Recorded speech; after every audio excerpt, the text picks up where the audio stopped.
The medicine is understanding of the human body, both in sickness and health. It is not like when only we are sick, we have to study. No, it has to be studied both during sickness and health. We have to keep our health at the utmost benefit for the ourselves as well as the family and the society.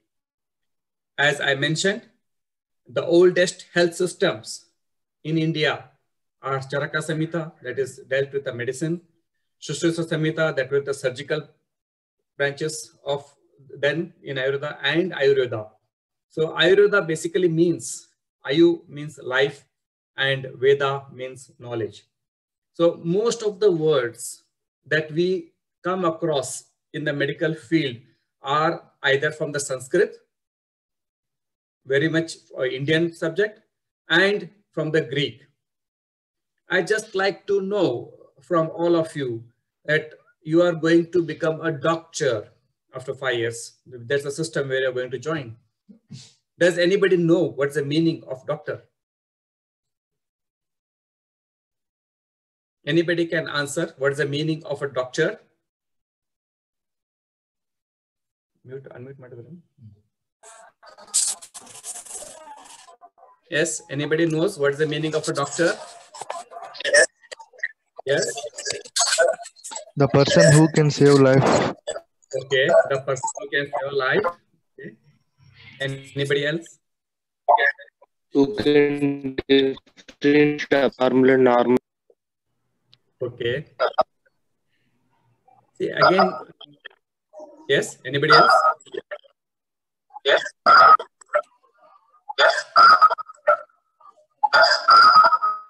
No, we are not able to listen to you. Okay. See, basically, again, as the word Ayurveda was diverted, Ayu means life and Vedas means knowledge. So is the meaning of docere. Doctor means the Greek word called docere. Docere is to teach. Okay, the word meaning of docere is to teach. Okay, so we of course practice the health practices so that to keep all the people, to save the lives.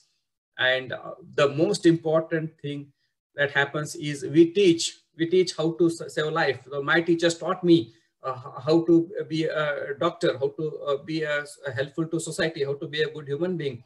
So that's the same thing that we go on continuing over generations to generation. That is what is a field of doctor. Okay. Now, the history of medicine, going back to history of medicine, it has evolved over centuries. A lot back, we go back 300, 350 BC, where our forefathers have described the techniques which are still valid as of now. History keeps on evolving. And what is most important is what is invented today becomes tomorrow's history. And some things which were invented have been vanished. Some things which were invented are being still existing. Okay, that is what we will come to know in the later minutes. Various scientists have developed instruments, techniques, discovered organisms, medicines, and vaccines. So all these have led to a quality of life for a human being across the world. So just because somebody has discovered medicine doesn't mean that that is the biggest discovery. No, we needed instruments. We needed somebody to identify the organisms, how to identify the organisms. We need a technique to do that. We need to treat it and we need to prevent them. That is how the medicine has evolved in all the branches of our practice. All these things, discoveries, have led to better identification of the causative agent, its management, and prevent diseases. My dear students, I'd just like to tell you that we have, the WHO has stated that the medical profession has eradicated smallpox long back and polio. I think you're all aware. And shortly, the tetanus and the measles will be in the list of the diseases that eradicated. So we have conquered so many diseases till now because of that, the discoveries that have been laid down by our forefathers. All these things have led to a longevity and a good quality of life for the human beings. Looking at the history of medicine, how we have evolved over years or decades or centuries, what we have seen is an ancient medicine that we have talked about, Charaka Samhita and Sushruta. Then came the concept of modern medicine, where newer instruments started coming to market and newer techniques started. And then the era of biotechnology came. So that again helped us to detect many medicines, many drugs that cannot be used where we cannot use the animals, but we can use our own RNA or DNA to produce drugs. Then came the era of transplantation. All of you must be aware that nowadays there's a lot of scope for transplantation. We are all donating organs. Organ transplant is taking place.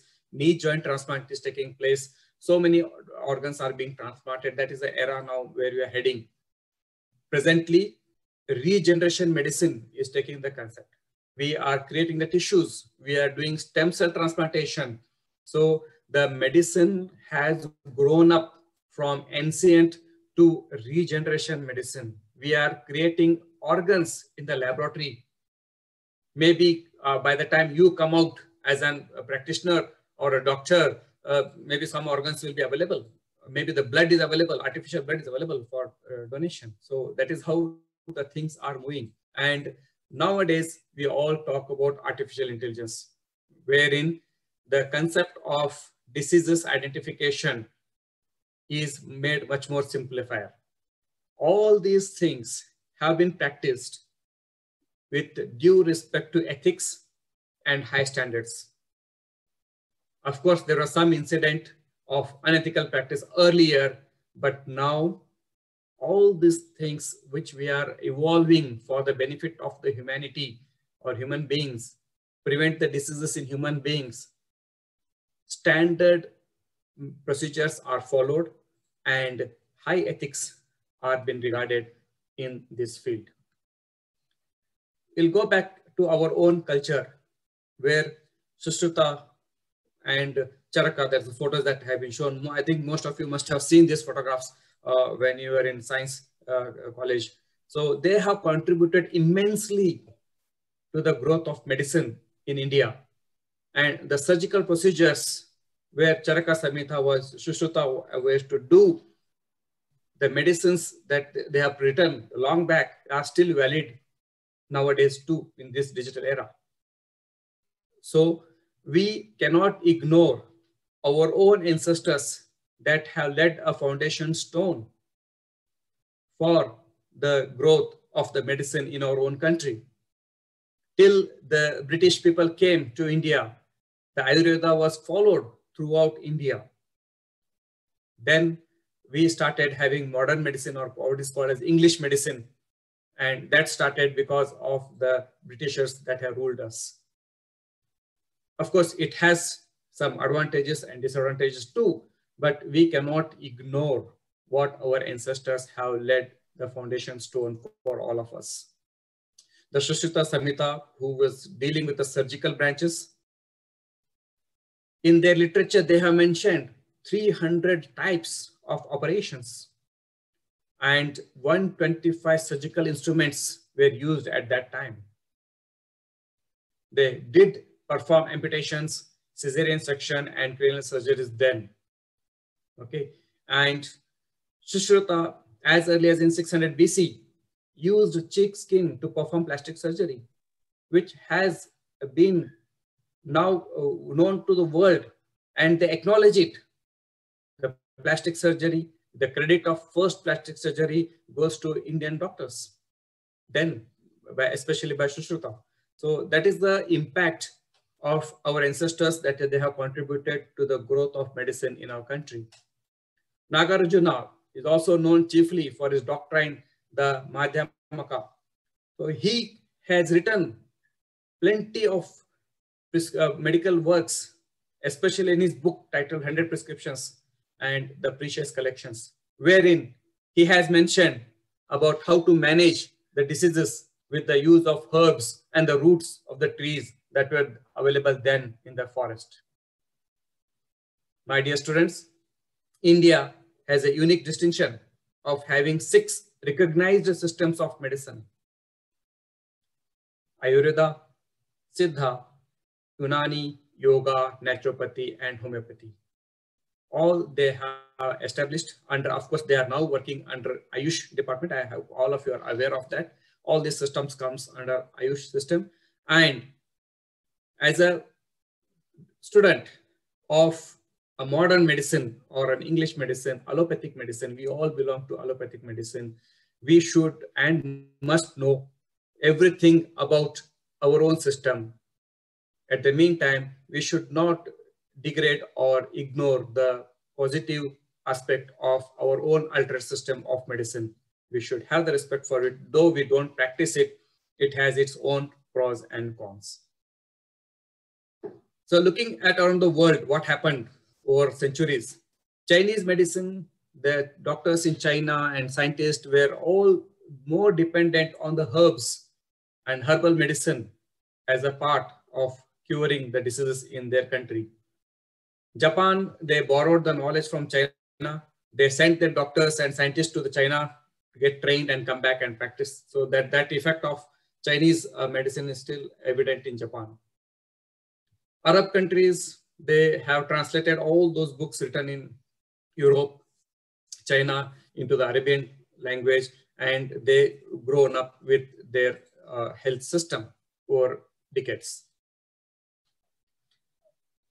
On the left side, what you see is a literature written in the Greek long back, the medical literature long back. This is considered the oldest medical book written in the world.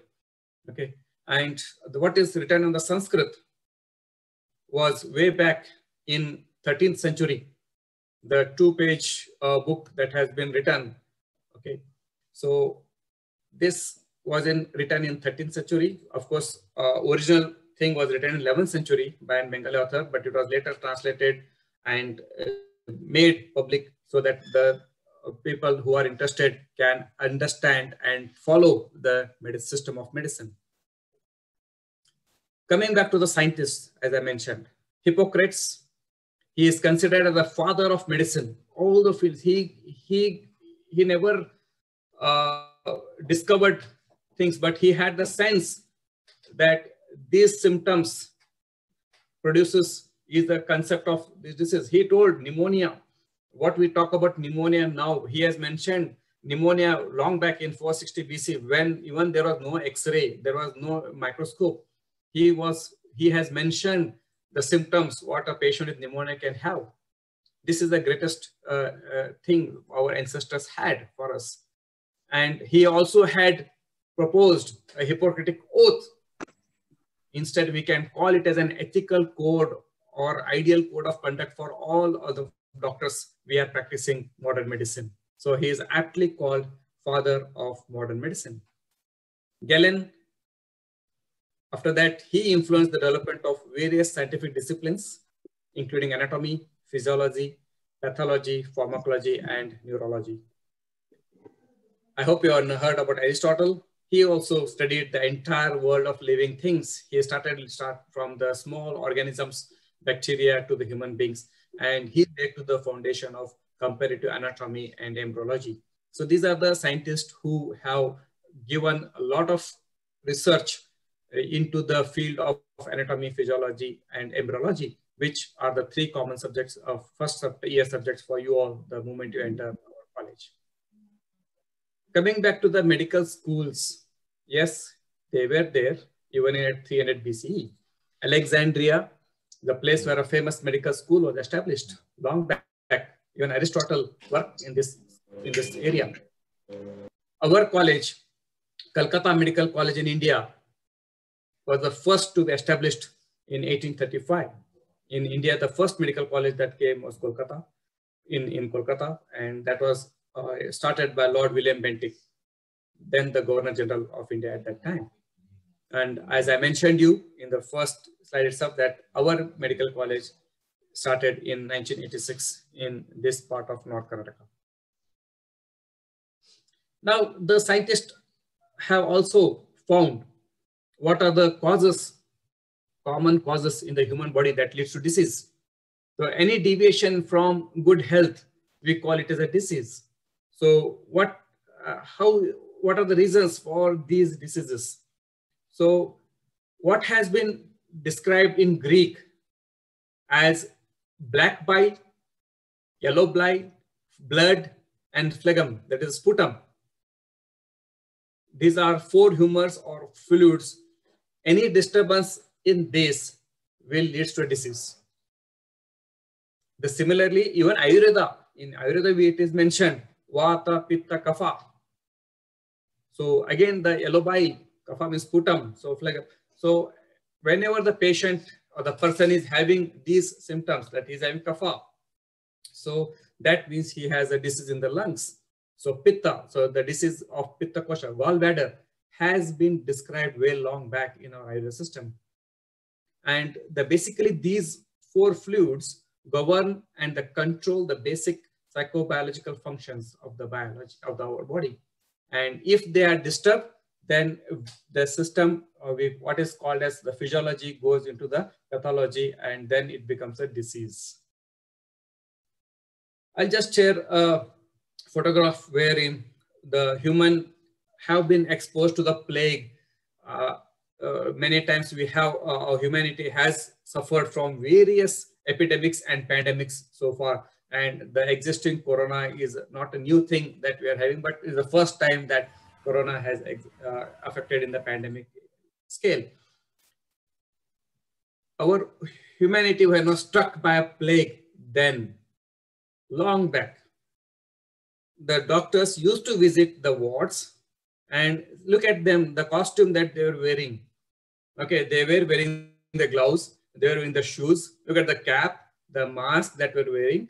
And what is important to find them is they had a beak in front of the nose, which contained aromatic herbals in them. So that when they are visiting the wards wherein patients affected by plague, there is to be a very stingy smell. And to avoid that smell, these people have innovated that they can have a beak, so that they were put off with aromatic herbs. And so that the doctor who goes to the ward can at least have a good smell with him. And the second thing that they were carrying was the fumigating torches. So along with that, they used to carry the torch, so that the torches, that fumigation takes place, the fumes that comes out to that, like we call it in agarbattis or incense sticks. So in that context, they have used some fumigating torches along with them. So history, looking at the history, we should know that even the doctors then were aware, were taking precautions. The same thing as we did now. I think this is a common picture you see in our own hospital. This has been taken when we had an 150 bedded corona wards and the doctors were visiting. So this is how the same thing we are also following now. So history has taught us something. Doctors in the past were also taking precautions, but look at the way that they had thought, okay, and how to prevent smell, the bad smell, and how to safeguard ourselves by fumigating. That was being discussed, that has been followed long back. And now we are in the so-called PPE kit and the gloves and a mask, a face shield, so many things that we are using. So the concept remains the same, but what I want to highlight is this has been followed by our ancestors even during pandemics in the past. This is a very interesting thing that earlier the people used to do. The leeches were used and they were put on the body to suck the blood, so that patients with blood pressure, the blood pressure could come under control. And there were also things wherein some doctors practice that they just cut the brachial vein and allow the blood to flow, and that will control the blood pressures. Those were the things that were followed earlier. And now, of course, we don't follow this, but this is how the history evolved for management of hypertension. Coming to how the diseases were named, the naming of the diseases is very, very interesting. When you come here and start reading anatomy and physiology books, you will start, this is how it's so nice to know. And by the time you finish first year, I think 10 to 20% of Greek you'll be knowing, Greek language you'll be knowing.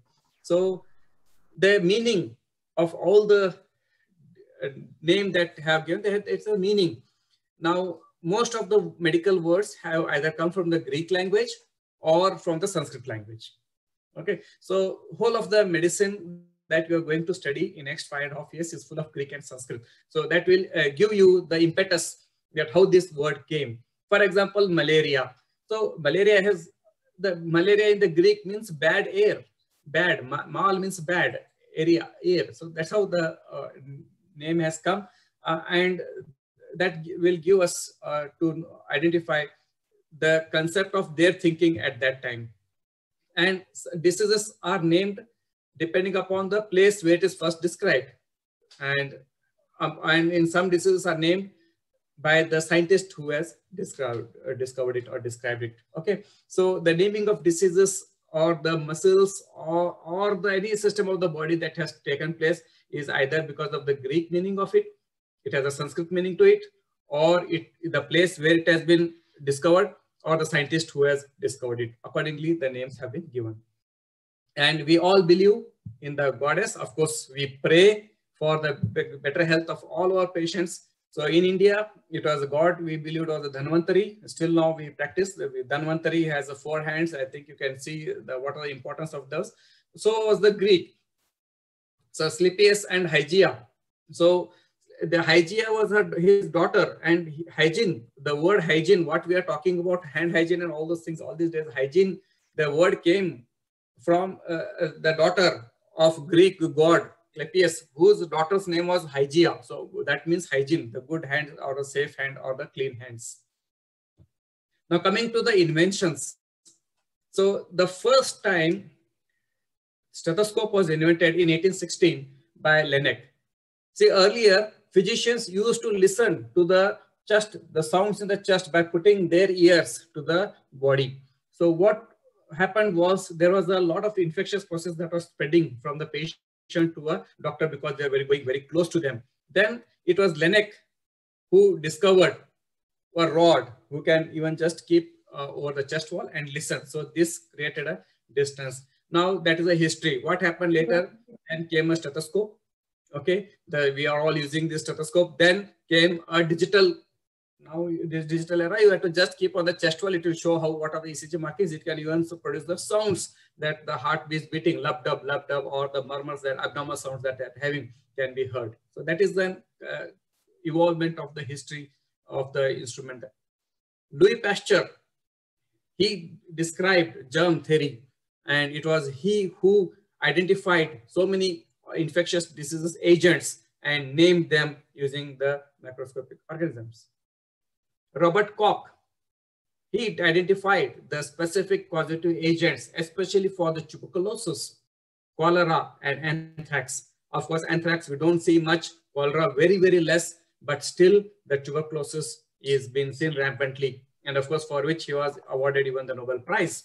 So he discovered and postulated many things regarding the disease, infectious disease, which you will learn when you come to physiology and pathology classes.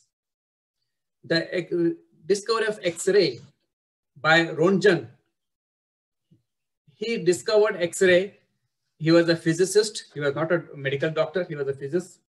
And the concept of piezoelectric effect by him has led to discovery of X-ray.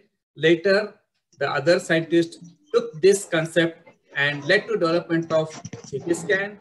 It has led to development of magnetic resonance imaging, MRI, what you hear, PET scan, and the SPECT scan. So now we are advanced so much that we can even identify which tissue in the brain is active or inactive, which brain in the tissue in the brain or any part of the liver or spleen, which organ, any organ, whether it is utilizing oxygen or not, whether it is utilizing glucose or not, can be studied by help of SPECT. So a simple discovery at that time in 1910, 120 years back, has led to development of so many instruments like CT scan and MRI, which are helping us to detect the diseases in early stage. Coming to the drugs, penicillin, the greatest discovery of last century was the penicillin. Alexander Fleming get the credit of this, and because of which many lakhs of lives were saved all the world. This was the first antibiotic ever described, and it has led to the saving of life. So it has revolutionized the war against deadly bacteria. The insulin that we use to treat diabetes mellitus, especially the young diabetes mellitus, type 1 diabetes mellitus, were again discovered by Best, Banting, MacLeod, and Collip, and they also received the Nobel Prize. And still now we use insulin. Of course, those days it was made from animals. Now we have recombinant technology. The technology has evolved. It has come called as recombinant technology, and very finer insulins, short-acting insulin, long-acting insulins have been now produced over the decades. But the credit goes to the Best, Banting and the team which have discovered insulin long back. Coming to the vaccine, which we are talking, and tomorrow Government of India is going to launch COVID vaccine all over India. There is the biggest ever launch of vaccines has taken place in the world so far. It was Edward Jenner who described the first vaccine, and he gave the child, it is the photograph showing that vaccine for the cowpox and the smallpox was first given by Edward Jenner then, and thereafter many vaccines were discovered. I told you smallpox got eradicated, polio got eradicated, and all these are vaccine preventable disease. Measles, tetanus will get shortly eradicated as mentioned, and now we have got a vaccine for Corona-19. So all these have led to discovery that becomes a past of history of medicine that we are having. Coming to the rabies, those days people were scared that mad dogs used to bite the person, the people used to die. And Louis Pasteur again discovered the rabies vaccine in 1885, and till today we are using vaccine for rabies as a preventive measure. The moment you have a dog bite, you go for a vaccine that is available in the market. There are only 2 brands that are available in the market. One has been discovered in 1885, almost 130 years back it was discovered, and still we are using that vaccine. So the history, we should never ignore that our ancestors has given a very beautiful and a very things that are helpful to us to improve our life and longevity. The structure of the human body was described in 1543, and this is a book I just like to show. And now coming to your first year subject is anatomy, where you will be very curious to come and see the body, touch the dead body, which is going to teach us. Yes, it was Andreas Vesalius who dissected the bodies of the executed criminals. So those criminals who were executed to death either by hanging or electrical chair, he took the permission and started dissecting on that. And over the period of years, many, especially in the European countries, it became a part of the dead bodies stealing from the bodies still stolen. That was cases were huge, and students used to get the body, especially from the graveyards, and keep in the room and dissect every day little by little so that they can learn anatomy. So that happened, and now we are in our own institute. When you are going to join, you will also see, apart from first-hand exposure to dissection, you will also have an exposure to something called virtual dissection. This is a very beautiful machine that it is kept in anatomy department of our institute, and you can just come and see any part with, you can enlarge it, or you can, you feel like as if you are dissecting it, and I can have a first-hand look of all the organs in the body in the virtually very beautiful manner you can see. Now, again, the gases like oxygen, nitrous oxide, and all were discovered. Anesthesia was discovered that led to improved surgical outcome in most of the area in the world. Something about Indian biochemist, Dr. Subbarao, he discovered and gave the world the diethyl carbamazepine, aureomycin, and he mentioned the concept of adenosine triphosphate, which is very important for many drugs to act. You will learn in physiology. Diethyl carbamazepine is used to treat filariasis, and it is still the only drug available for the last 100 years to treat filariasis. So it is a gift given by our own Indian Dr. Subbarao. Herbs were discovered, like in China, herbal medicine had a lot of importance. they discovered artemisinin so for 30 years back, and that was taken by WHO as an ideal anti-malarial drug and spread all over the world to saving lives. Now, looking at how they discovered, how the Chinese scientists discovered, they have referred a textbook of 4th century, where it was mentioned that the roots of these plants can be used for intermittent fever. And they went on discovering it, and they found artemisinism and brought to the world the best treatment for malaria. And many lives are saved because of this drug. And of course, for which they won the Nobel Prize just 2 years back. So I was telling you, it was Ronald Ross, again India. Though he was from other country, he was posted in India, and during his holidays, he used to study about the malaria, and he discovered the malaria cycle. And in 1897, he revealed to the world how malaria takes place and how the bite of mosquito has a role, and protecting from mosquito nets have been saving the lives. So for this also he got a Nobel Prize. And an English ophthalmologist, Nicholas, he discovered intraocular lens, which we all use now as a contact lens for the cataract patients. It's a very recent discovery, but that has changed the lives of many people around the world. Now, coming to the technology, those days, it is a photograph of the knee joint amputation, a knee amputation long back by the Scottish surgeon. That's how it was done.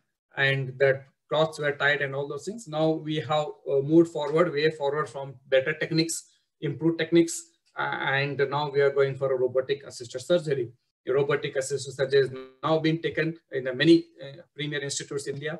And it's not that only robot is doing. Of course, in one arm, the surgeon's hand is there. One hand is operated by surgeon, remaining are by the robot. So that is now the technology has improved from what we have seen in 1821 to the robots now over period. As I mentioned earlier, also plastic surgery was being carried out in India, and this has been acknowledged all over the world. And still some of the instruments that are used for plastic surgery are being developed with the modification even in this century. So the credit of the first angioplasty described by the US interventional radiologist in 1964, it has saved hundreds of thousands of lives all over the world in lakhs because of one procedure called angioplasty, wherein person having a heart attack should receive this mode of treatment. Then coming to the hospital, the last thing that we are going to discuss. Yes, the hospital has been aptly preferred as the land that never sleeps. The land that never sleeps. So initially there were sanatoriums especially for the tuberculosis. Then some countries came for HIV. Then there was called madhouses for people with mental illness. And now, of course, we have multiple super specialty hospitals. And the photograph you are seeing, the color photograph seeing is of our own hospital. We have a multi-specialty unit and the whole floor is for multi-specialty department. That's what you can see when you come to this institute. Now, coming back to the machines, ventilators, those days polio was rampant. So most of the children were kept in this box made of iron, and only faces were seen because the rest of the body was paralyzed. And the first life support machine were made for the people with polio. And now we have got ventilators. This is the latest model of the ventilators that we have seen. Blood transfusion, yes, from humans. Initially it was from animals to humans, then from human to human. This was a life-saving medical technique called blood transfusion. Especially it took in World War I, large-scale blood transfusion started taking place from directly from human to human in the war field. And then, of course, the Karl Landsteiner, he came with the concept of blood groups. And thereafter, the number of deaths because of blood transfusion reaction drastically fall down. And many, many people are being benefited because of blood transfusion now also. Okay. So this was a vaporizer earlier in 1800 BC, wherein the patients were given drugs for a vaporizer. Now, of course, we have a newer model of nebulization, what we call. So coming to the last concept of organ transplantation, I hope you all know the story of Ganesha. This is one of the live example of xenotransplantation, wherein animal organ is put on the human being. So nowadays we don't practice it. So, but this was practiced long back by the Shiva. Okay, and now we are in the concept of organ transplantation, You all know the green corridor, human organ. So a lot of things are taking place over the history, and we have grown up towards the human organ transplantations. Okay, and the logo that we use for as a doctor is the caduceus, or the staff of the Hermes, depicted two snakes, and the wing is there, and the shedding of the skin and renewal of the snake skin is emphasized for our profession as a rejuvenation, and the importance of this has been emphasized on our logo. Lastly, the treatment symbol that has come as an RX that you all see whenever you go to a doctor, that it is written. So it is again has a Greek meaning. It is a recipe. It's a recipe. So it means take. It means to take. So whatever doctor has written, you have to take. So that is how as I mentioned you, most of the concepts and the words that have come in medical field are either in Greek or in Sanskrit. So you will love to know all those things. So my dear students, just to conclude regarding history of medicine, it is very, very vast. I just try to condense it to the time permission. And of course, it has begun with the existence of humans and definitely will end with it. And I don't think it will never end. Much of the concepts that we all follow now were laid down by our ancestors centuries back, and with modifications we are now utilizing for our own benefit. New generation scientists are definitely following the teachings of our ancient past. We cannot ignore it. And of course, new diseases, new inventions is the rule of nature. So we are, that is what our scientists all over the world are doing. And despite so many discoveries and inventions, humans continue to suffer from old and new diseases. So it is again because of our lifestyle and so many things that are there that we will not discuss. So I think I had tried to give an overall brief view of how our medicine or how our ancestors discovered the organisms, instruments, and drugs. And of course, it has led to the entity called organ transplantation and regenerative medicine. And of course, now we are going for a digital era. So I thank you all for your patience hearing. So if you have any questions, we'll just take a quick question, one or two, or if there are no more questions, then I think if anybody want to give a feedback, you can give it. Unmute, or you can unmute. And so I thank you all for patience hearing. And we have next speaker, I think Dr. Vijay Patil.